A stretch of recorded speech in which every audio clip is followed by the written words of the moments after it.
우리 주신 하나님의 말씀은 창세기 22장 6절입니다.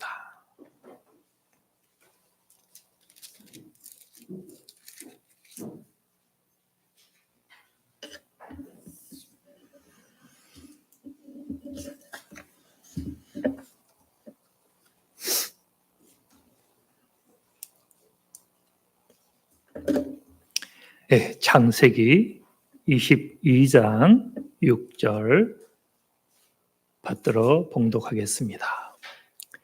아브라함이 이에 번제나무를 가져다가 그의 아들 이삭에게 지우고 자기는 불과 칼을 손에 들고 두 사람이 동행하더니. 예. 왜 빠뜨렸나요? 예. 예. 오래간만에 창세기로 돌아와서 낯선 것. 예. 우리가 그동안 계시란 무엇인가라는 주제로 본이 3번을 묵상했고 오늘 오후까지 하면 4번을 묵상합니다. 그 주제가 오늘 본문과 연결이 됩니다. 우리가 남은 구간이 있죠. 과연 새하늘과 새 땅, 그 창조는 피조세계를 포함하는 하나님의 구원의 지평이 될 것인가? 만일 그렇다면 성경에 기록된 이 영원한 심판에 대한 이해는 우리는 과연 어떻게 해야 할 것인가? 폐기인가? 변형인가? 신격화인가? 무슨 얘기인가 하면 우리는 2000년 역사, 신약 이후로 2000년의 역사가 있죠. 초대교회에는 마지막 종말을 어떻게 이해했는가? 변형으로 이해했습니다. 그러다가 루터교의 신학에 의해서 폐기로 받아들여졌고요. 나중에 동방정교회에 의해서 신격화, 우리가 하나님의 자녀가 되죠. 그런 차원에서 마지막 그 종말은 모두 다 신격화가 된다. 예를 들면 이런 이해를 했죠. 물론 이 신격화 이해는 동방정교회만이 아니라 오리겐, 고대 교부부터 시작이 된 교리이기도 합니다. 그런 까닭에 오늘 오후에 4번째 주제를 나눈다 하더라도 이 주제가 끝날 수가 없는 굉장히 방대한 부분을 우리는 지금 하고 있는 거죠. 게다가 그런 거죠. 영원한 심판을 새롭게 이해하고 새 창조와 새 하늘과 새 땅을 우리가 이해한다면 그러면 지옥은 어떻게 될 것인가? 또 그 심판은 과연 영원할 것인가? 영원에 대한 이해를 어떻게 할 것인가? 네. 결국 오늘 오후에 하더라도 또 다른 시간에 기회를 봐서 더 묵상을 해야 되지 않을까? 오늘 본문은 구약에 있는 예수 그리스도에 대해서 묵상을 하는 시간이 될 건데요. 우리는 지금 여호와 이레로 나아가는 누구의 여정? 아브라함이 모리아산을 향하여 나아가는 그 여정을 지금 묵상하고 있잖아요. 근데 이 여정 가운데도 무엇이 계시되고 있더라? 예수 그리스도. 다르게 말하면 복음이 계시되고 있더라. 네. 복음이 예수님께서 요한계시록에 보면 무엇이라고 당신을 소개했습니까? 나는 처음과 나중이다. 알파와 오메가다. 예, 라틴어의 처음과 끝. 이 단어는 의미심장합니다. 우리는 끝에 무엇이 있다고 자꾸 생각합니까? 심판이 있다. 그런데 끝에는 그리스도가 있다. 알파와 오메가라는 것은 최종적으로 남는 것은 그리스도, 최종적으로 남는 것은 복음이다. 는 것이거든. 이 주제가 만만한 게 아니에요. 우리가 성경을 묵상할 때. 그렇다면 처음부터 복음은 과연 있었는가? 처음은 율법이 아니었는가? 이런 의문을 우리는 가질 수가 있는 거죠. 오늘 본문을 통해서 과연 예수 그리스도는 신약의 율법으로 하다가 아니 되니 율법의 대안으로 오신 그리스도이신지 처음부터 계신 분인지, 즉 복음이 처음부터 있었던 것인지 오늘 본문을 통해서 우리는 함께 묵상하길 원합니다.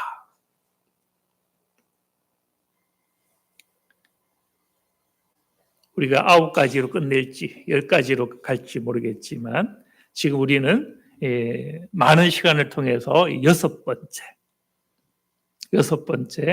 오늘 해당되는 것은 22장 6절인데요. 이 말씀을 통해서 예수 그리스도가 어떻게 드러나고 있는지를 함께 묵상하길 원합니다. 아브라함이 번제나무를 가져다가 그의 아들 이삭에게 지우고 자기는 불과 칼을 손에 들고 두 사람이 동행하더니, 여기서 이미 보이죠?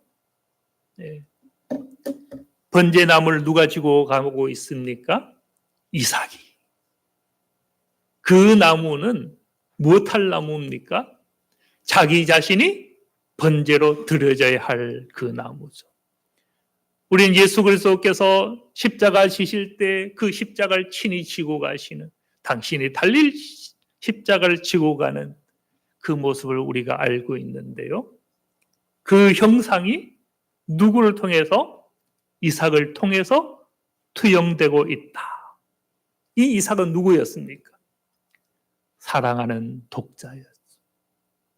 예수 그리스도는 하나님의 독생자, 독자이셨더라. 모리아 산의 여정이 3일길이었습니다. 3일길.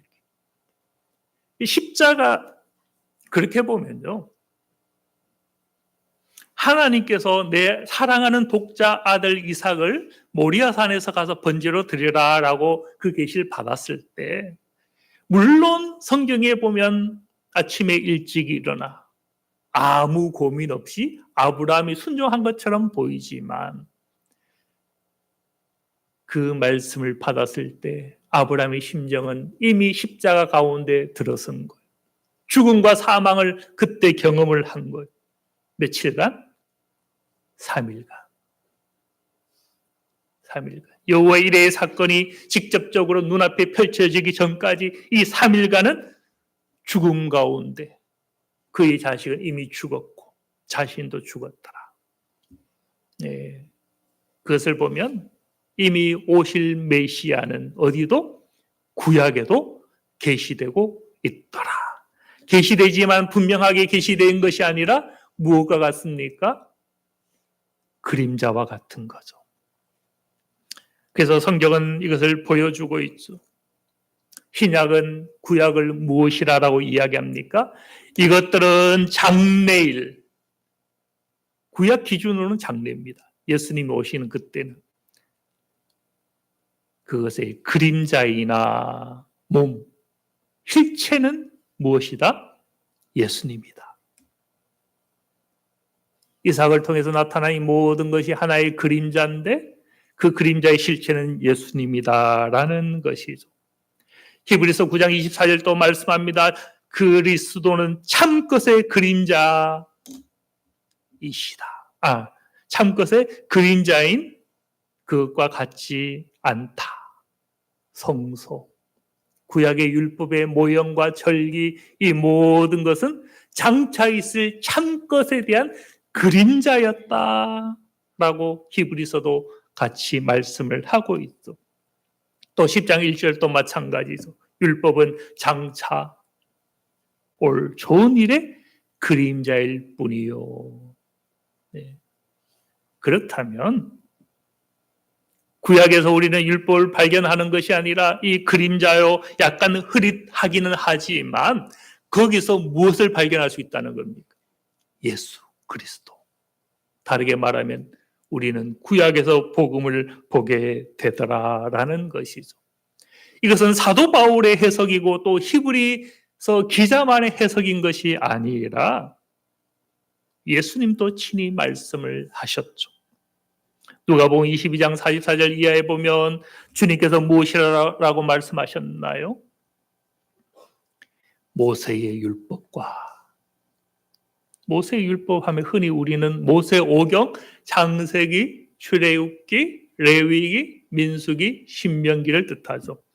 선지자의 글, 뭐 이사야부터 말라기까지 소선지 대선지 다 포함하는 것이고, 그리고 시편, 시가서, 시편, 잠언, 전도서, 아가, 욥기를 비롯해서, 즉 한마디로 이 모든 것이 누구를 가리킨 거예요?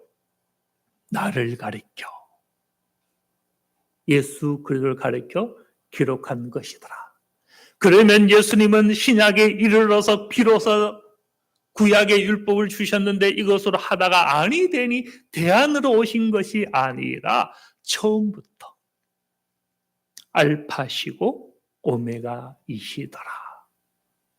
복음은 처음부터 있었던 거예요. 요한복음 5장 39절에도 말씀하죠. 너희가 성경, 이때 성경은 구약을 뜻하죠.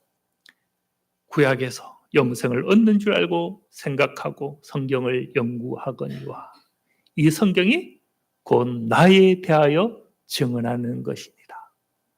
복음은 처음부터 있었던 거죠. 그렇다면 우리는요, 본격적 묵상하기 전에 말씀을 읽을 때에 여기서 율법과 법조항과 문자에 갇히면 안 되는 거예요. 구약을 묵상하든 신약을 묵상하든 거기서 복음을 묵상해야 되는 것이고 예수 그리스도를 거기서 인격적으로 만나야 되는 거예요. 예수님은 우리에게 어떤 분입니까? 무거운 멍에를 메우는 분입니까? 아니면 나의 멍에는 쉽고 가볍다, 나를 초청하고 안식으로 부르고 계시는 주님입니까? 우리가 주님 앞에 나오고 주일에 나오면서 율법에 매인 것처럼 이거 안 지키면 마치 저주받고 심판받을 것처럼 그런 율법의 멍에로 주님 앞에 나오는 것은 아닌가? 성경을 잘못 묵상. 하나님은 저 위에서 우리가 어떻게 죄 짓나 안 짓나 지켜보다가 채찍을 가하는 그런 하나님입니까? 우리를 찾아와 주시고 그래서 보험 가운데 우리를 만나 주시는 하나님입니다. 내가 예배를 지킨다라고 생각합니까? 예배가 우리를 지키는 거예요. 우리가 하나님을 영화롭게 한다고 생각합니까? 그 예배를 통해 하나님이 우리를 영화롭게 하는 거예요. 그렇게 어떤 것도 우리 가운데 율법일 수 없더라. 그래서 오늘 나머지 시간에 본격적으로 이삭, 오늘 본문 6절 넘어 한 절뿐이잖아요. 그것 이외에 어떻게 구약에서 예수 그리스도가 계시되고 있는가. 그런데 메시지를 통해서 묵상하면 끝도 없어요. 우리 평생을 다 봐야, 구약을 다 봐야 되는 거고. 그래서 오늘 이 시간은 주로 인물 중심으로, 사건 중심으로 어떻게 예수 그리스도가 계시되는가. 그래서 오늘 본문의 제목을 예수 그리스도의 그림자라고 했지만 다른 제목을 붙인다면 구약 예수라고 할 수 있겠죠. 그 얘기는요, 오늘날의 예수는 누구여야 할까? 이삭이 구약의 예수님이었다면 오늘은 우리를 통해서 예수님이 세상에 드러나야 하지 않을까? 사실 이 주제를 함께 담고 있는 거죠. 심지어 아담조차도 아담으로 말미암아 온 땅 가운데 죄가 들어와 버렸지. 그런데 이 아담도 오실 메시아 그리스도에 대한 모형이 되더라. 어떤 의미에서 모형이 됩니까? 아담 한 사람으로 말미암아 사망이 들어왔죠. 이것은 하나의 모형이 된다라는 것. 아담 한 사람 때문에 모든 피조 세계가 심판과 저주 아래 놓였다면 하물며 하나님의 아들, 하나님의 형상으로 오신 그분의 죽음으로 말미암아 모두가 생명 영생에 이르는 것, 당연한 것이 아니겠는가. 그런 차원에서 이 아담도 오실 메시아의 모형과 그림자가 되는 거죠. 로마서 5장 14절은 말씀하죠. 아담으로부터 모세까지 아담의 범죄와 같은 죄를 씻지 아니한 자들까지도 사망이 왕노릇하였나니 아담은 오실 자의 모형이라. 아벨은 어떻습니까? 아벨은 가인과 대비가 되죠. 가인도 제사를 드렸고 아벨도 제사가 드렸는데 하나님이 누구의 제사를 받았다라는 거요? 아벨의 제사를 받더라. 이것은 하나의 상징이죠. 가인은 어떤 의미에서 율법에 속한 모형의 제사였다면 아벨은 그 안에 자신이 드려진 제사를 드렸고 하나님이 그걸 받더라. 그런 의미에서 이 아벨의 제사는 예수 그리스도의 제사, 당신 십자가를 보여주는 하나의 그림자가 되는 것을 우리는 여기서 찾아볼 수가 있더라라는 겁니다. 또 하나는 아벨이 가인에 의해서 무엇했습니까? 죽었죠. 그런데 이 창세기는 거기에 대해서 두 가지를 이야기합니다. 땅이 그 피를 받았은지, 땅이 무엇합니까? 호소하기 시작했죠. 근데 또 하나는요, 조금 재밌다고 해야 될까요? 우리 계시신학에 보면 특별 계시가 있고 자연 계시가 있고 우주 계시가 있대죠. 특별 계시와 자연 계시, 우주 계시 이 차이를 이해하겠습니까? 제가 두 번, 세 번 반복했는데 특별 계시는 말 그대로 성경을 통하여서 하나님 뜻을 아는 거예요. 자연 계시는 자연과 이성과 역사를 통해서 아는 겁니다. 아니면 인간에 있는 양심을 통해서 아는 거예요. 그런데 특별 계시도 그걸 아는 사람이 누굽니까? 아는 자가 인간이고 자연 계시를 통해서도 그 계시를 아는 쪽이 인간이잖아요. 근데 우주 계시는요. 인간과 상관없이 하나님과 자연이 소통하는 계시를 우주 계시다라고 했어요. 그런데 창세기 보면 아벨의 핏소리가 무엇한다? 호소한다. 땅이 아벨의 피를 받고 땅이 호소하더라. 땅도 하나님과 무엇합니까? 교통하는 것. 그런데 그 관점에서 묵상을 해보니 아벨의 피도 아벨은 죽었어요. 근데 그의 피가 뿌려졌잖아요. 땅에. 피도 무엇하더라? 호소하더라. 그런 차원에서 이것을 우주 계시를 하나 볼 수 있죠. 근데 이것이 예수 그리스도와 무슨 상관이 있습니까? 히브리서 12장 4절에 보면 예수님의 피를 이렇게 소개했습니다. 아벨의 피보다 더 나은 뿌린 피. 아벨의 피도 호소한 거예요. 아벨의 피가 호소할 때에 그 호소로 말미암아 가인은 무엇했습니까? 심판 가운데 놓였어요. 땅이 더 이상 이 가인에게 효력을 주지 않았던 거예요. 그런데 예수 그리스도의 피는 아벨의 피보다 더 낫다라는 거예요. 아벨의 피조차도 효력을 가졌고 역사하는 힘이 있었는데 하물며 예수 그리스도의 피가 어떻게 살리는 것이 되지 않겠는가? 예, 그걸 히브리서 12장 4절이 증언을 했죠. 그렇다면 아벨의 피도 무엇을 나타내고 있습니까? 오실 예수 그리스도의 뿌린 피의 효력이 무엇과 같은가를 보여주는 하나의 그림자인 것. 에녹은 어떨까요? 에녹. 창세기 5장 24절에 보면 에녹이 누구와 동행했다라고 합니까? 하나님과 동행했다. 이 의미는 숨겨진 의미가 있습니다.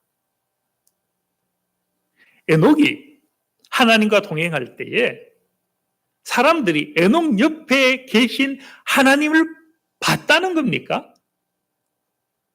우리가 하나님을 볼 수 있어요, 없어요? 못 봅니다. 설령 에녹이 하나님과 동행을 나란히 했다 하더라도 에녹을 보는 것이지 하나님을 볼 수 있는 것은 아니거든. 다르게 말하면 사람들은 에녹을 통해서 에녹과 함께 하시는 하나님을 본 거예요. 예수님이 무엇이라고 말씀하셨습니까? 나를 본 자는 누굴 보았다? 하나님을 보았다. 그런 차원에서 이 에녹은 예수 그리스도에 대한 그림자가 되더라는 것이죠. 무드셀라는요, 더 신비로운 인물이죠. 무드셀라. 무드셀라가 에녹의 아들이죠. 네. 무드셀라는 이름의 의미가 오늘날 학자들이 두 가지로 해석을 합니다. 하나는 창을 던지는 자. 근데 이 의미가 예수 그리스도 상관이 있습니다. 또 하나는 무트와 샬라흐가 합쳐진 말이 무드셀라다. 무트는 죽는다는 뜻입니다. 샬라흐는 보낸다라는 거예요. 죽으면 보낸다. 무엇을 뜻하는 것 같아요? 무드셀라가 죽던 그 해에 노아 홍수가 왔어요. 예. 나이 계산을 우리가 오늘 집에 돌아가셔가지고 나이 계산을 한번 쫙 해보면 계산이 나옵니다. 예. 바로 무드셀라가 죽은 그 해에 노아 홍수가 왔거든. 죽으면 보낸다. 창을 던지는 자라는 의미는 이런 거죠. 창을 던지는 자라는 의미는 그가 그 당대의 그 마을의 수호자와 같은 거죠. 다르게 말하면 그 수호자가 죽으면 그 마을에 무엇이 온다? 심판이 온다. 무드셀라가 죽던 해에 심판이 왔거든. 무엇을 뜻합니까? 역시 오실 메시아를 보여주죠. 예수 그리스도가 우리와 함께하면 생명이겠지만 예수 그리스도가 우리와 상관이 없게 될 때에 거기에 무엇이 있다는 거요? 심판이 있다. 이것을 무드셀라의 이름이 담고 있는. 그렇게 보면 구약의 어떤 사건 하나하나 그리고 그들의 열조들의 인물들의 삶 하나하나가 오실 메시아를 잘 보여주고 있죠. 하물며 오늘 우리가 지금 묵상하고 있는 이 아브라함. 창세기 15장 6절에 보면 아브라함이 무엇을 했습니까? 여호와를 믿었죠. 그런데 여호와께서 이것을 무엇으로 여기셨다는 겁니까? 의로 여기셨다. 아브라함은 예수 그를 통해서 우리가 믿을 때에 의가 될 것을 보여주는 하나의 그림자였던 것이죠. 하나님은 아브라함에게 무엇이라고 말씀하셨습니까? 내 씨가 크게 번성할 것이다. 하늘의 별과 같고 바다의 모래와 같게 하리니 내 씨가 그 대적의 성문을 차지하리라. 예수 그리스도의 십자가에 달리심으로 말미암아 그를 믿는 자 모두가 아브라함의 자손이 되었고 자녀가 되었고 오늘날 온 땅 가운데 셀 수 없는 기독교 인구를 셀 수 있을까요? 바다의 모래처럼 하늘의 별과 같이 많은 것이 이루어졌죠. 내 씨가 대적의 성문은 이 대적이 무엇이겠습니까? 사망의 권세. 최종적인 우리의 대적은요. 사망의 권세고 지옥의 문입니다. 네. 그런데 예수 그리스도를 믿는 그 믿음 안에 그 십자가 안에 우리는 이 사망의 대적의 문을 부수고 차지하는 것. 또 내 씨로 말미암아 천하 만민이 복을 받으리라. 여기 보면 이 시라라고 했잖아요. 아브라함에게. 근데 이 시를 제라를 단수로 사용하고 있습니다. 단수로. 우리 생각에 아브라함의 씨는 후손은 여러 복수여야 되거든요. 이삭도 있고 또 이삭의 후손 계속 있잖아요. 네.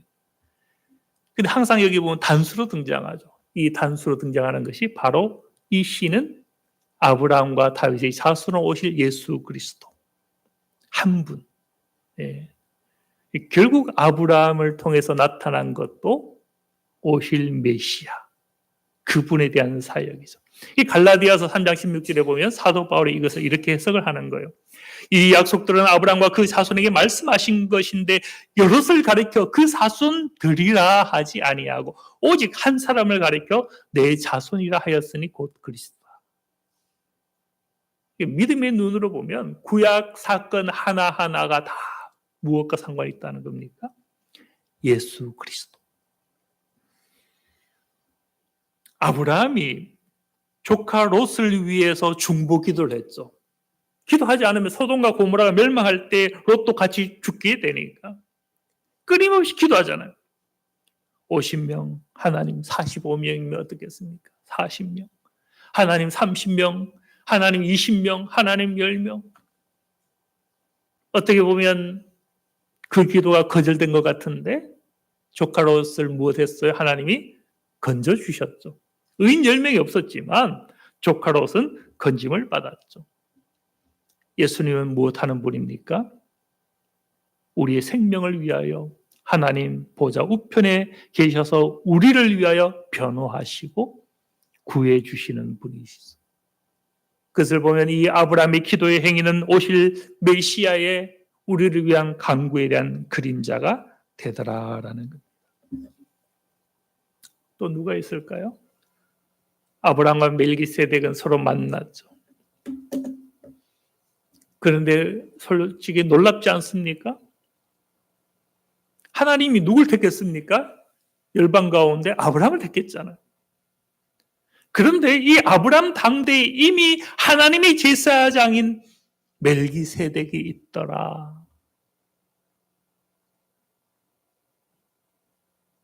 그러면 우리 생각에 아브라함은 믿음의 조상인 까닭에 아브라함보다 구약에서 위대한 인물이 있습니까?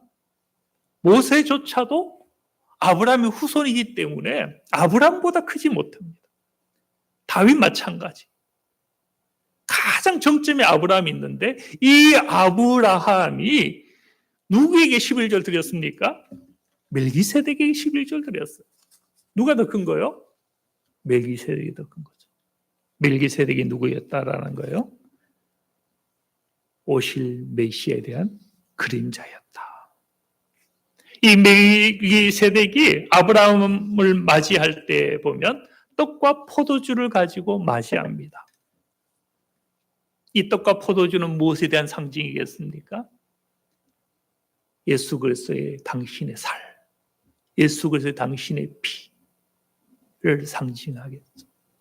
게다가 이 멜기세덱은 살렘 왕인데 살렘은 우리가 잘 아는 건 샬롬이라고 하잖아요. 평화를 합니다.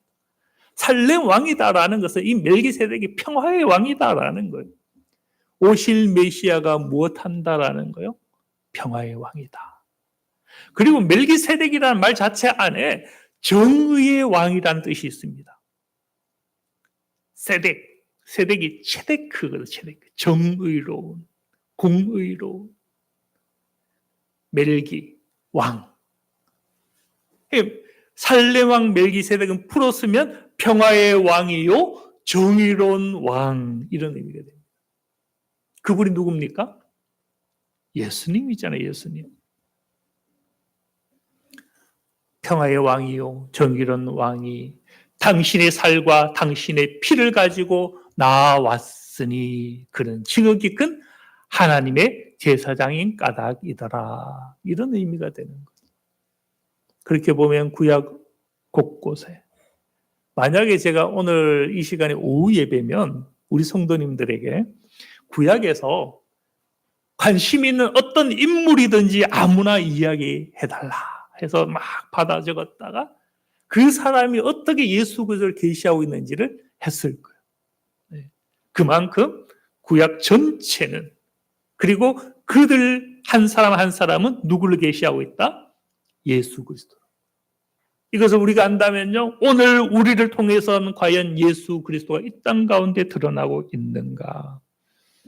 우리는 그것을 생각해야 되는 거예요. 아브라함의 아들 이삭, 오늘 본문이죠. 이삭도 마찬가지였죠. 야곱과 에서는 어떻겠습니까? 야곱과 에서는 앞으로 우리가 이제 보게 될 거니까 넘어가고. 요셉도 마찬가지. 요셉이 보면 바로의 모든 주권을 물려받죠. 예수님이 어떤 분입니까? 하나님 아버지로부터 모든 권한을 물려받아서 다스릴 분이시죠. 그렇게 보면 요셉도 예수 그리스도의 그림자가 되죠. 또한 예수님의 그림자가 되는 정점이 되는 인물이 있습니다. 누구겠어요? 모세겠죠. 모세는 제가 대강 헤아려 보니까요, 10가지가 넘어요. 10가지가. 셀 수가 없는. 신명기 18장 18절에 보면 예수님 이렇게 말씀했죠. 하나님께서 모세에게 내가 그들 형제 중에서 너의 형제 중에서 너와 같은 선지자 하나를 세울 것이다.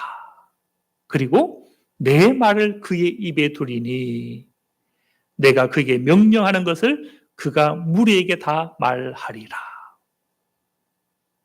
하나님께서 모세가 죽게 되었을 때 이 계시를 모세에게 줍니다. 너의 형제 중에서 너와 같은 선지자 하나를 세울 것이다. 예수님이 왜 하늘로부터 오지 않고 모세의 형제 중에 이스라엘 백성 중에서 오시는지를 여기서 알 수가 있는 거예요.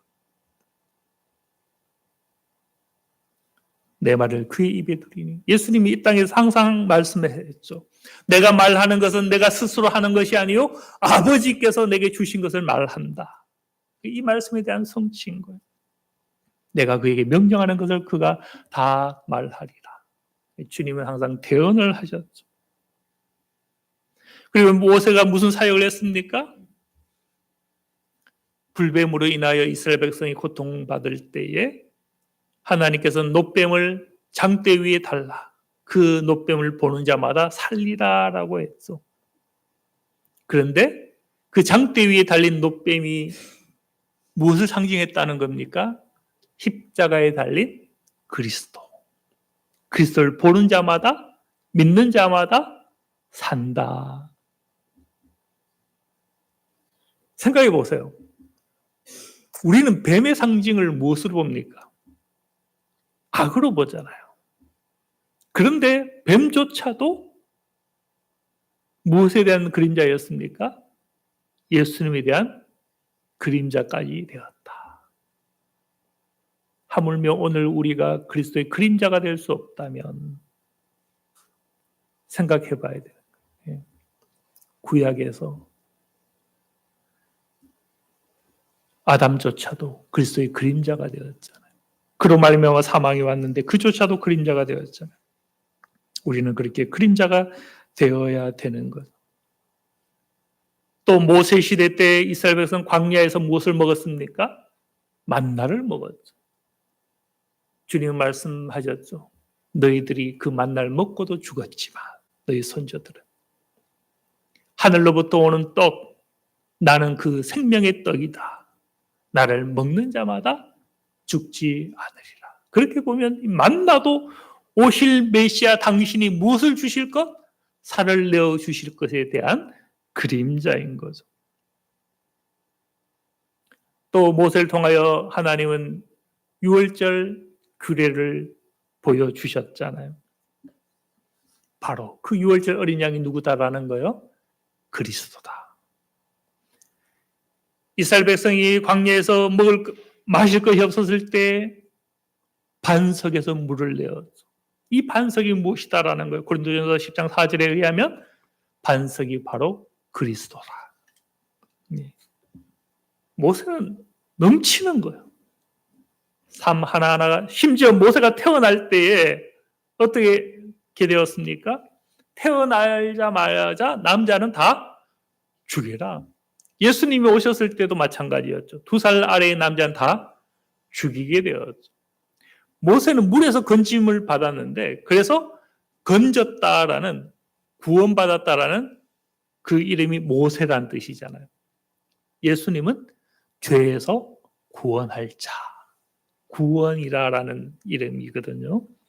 이름도 마찬가지. 모세도 40일을 물도 먹지 않고 금식을 했죠. 예수님도 광야에서 40일을 금식을 했죠. 모세가 시내산에서 내려올 때 얼굴이 무엇과 같았습니까? 빛이 나죠. 예수님도 변화산에서 빛이 나더라. 모세의 무덤을 발견하지 못했습니다. 시체를 찾지 못했어요. 예수님의 무덤은 빈 무덤이죠. 그렇게 보면 이 모세는 철저하게 예수 그리스도의 그림자가 되었다라는 것을 우리는 알 수가 있습니다.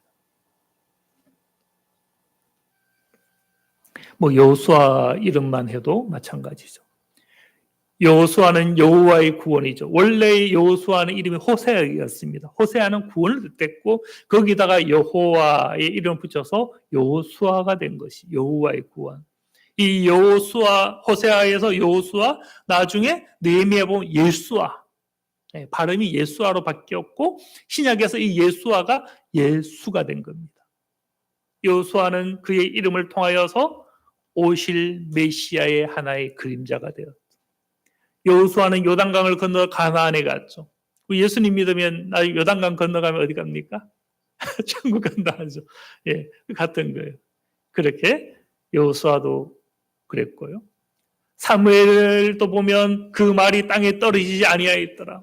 예수님의 말씀은 성취하는 힘이요 권세요 생명의 말씀이죠. 땅에 떨어지지 아니하는 그런 의미에서 사무엘 역시 그리스도의 그림자가 되었고 다윗도 왕 중에 왕이 되었죠. 누구에 대한 그림자입니까? 예수님. 예수님 십자가의 제패에 서진 게 뭡니까? 유대인의 왕이잖아요. 왕. 그리고 다윗이 문맷돌을 돌렸죠. 골리앗을 칠 때에. 예수님이 바로 알고 보니 그 보배로운 산돌이더라. 다니엘서에 보면 다니엘이 환상을 해석했죠. 손대지 아니한 돌이 나와서 신상을 부서뜨리는.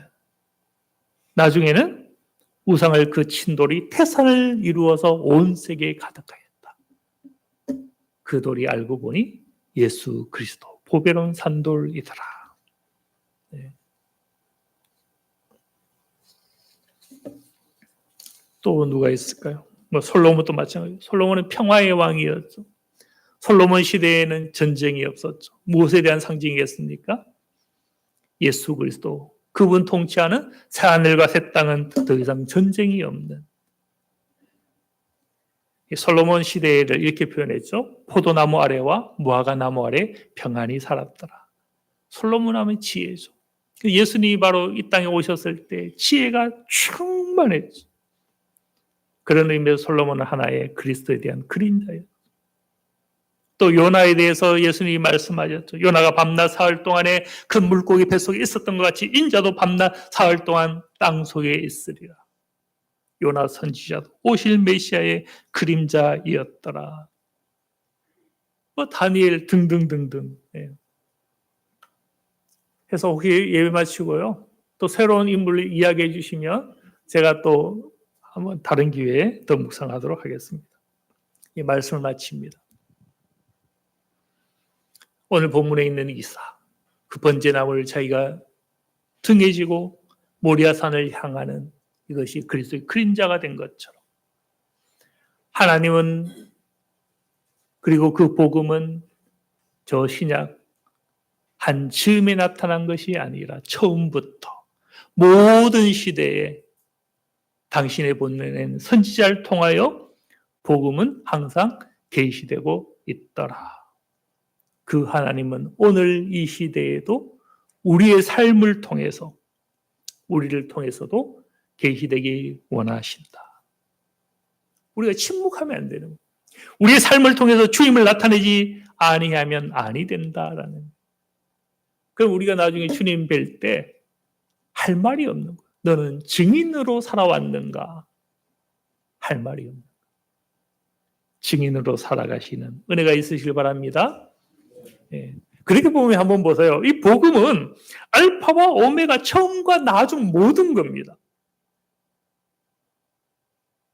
그래서 우리는 복음보다 자꾸 다른 걸 강조할 때가 많지 않습니까? 율법을 강조하고 심판을 강조하고 고민을 한번 해봐야 되는 거예요. 성경을 우리가 정말 하나님께서 이 복음으로 가득 찬 것인지 다른 부분에 대한 또 다른 강조가 있는 것인지를 고민은 해봐야겠죠. 예. 그러다가 나중에 주님께 갔을 때 우리가 알고 있는 것, 너가 이거는 맞았는데 이건 잘못 이해했구나. 그때 가서 우리가 더 분명히 알겠죠. 예. 제가 나누는 것도 한계가 있는 거예요. 그러나 고민은 해보자. 그래서 이 계시 우리가 3번 했지만 부족하니까 4번째 할 거고요. 근데 첫 서두에 이야기했다시피 그걸로 부족해요. 네. 정말 성경에서 무엇을 이야기하는가, 구체적으로 신학적인 것 조금 이제 줄이고 성경에서 어떻게 이야기하는가 가지고 우리가 아는 범위 내에서 조금 더 해야 되지 않을까 생각을 합니다. 그래서 우리가 이 복음의 지평이 원래 우리 주제가 복음의 지평을 확장하자는 거잖아요. 계속해서 확장이 되는 이 주제가 사실 내년에도 계속 가고 싶은 주제인데 모르겠습니다. 어떻게 될지. 예, 기도합니다. 하나님 아버지, 우리가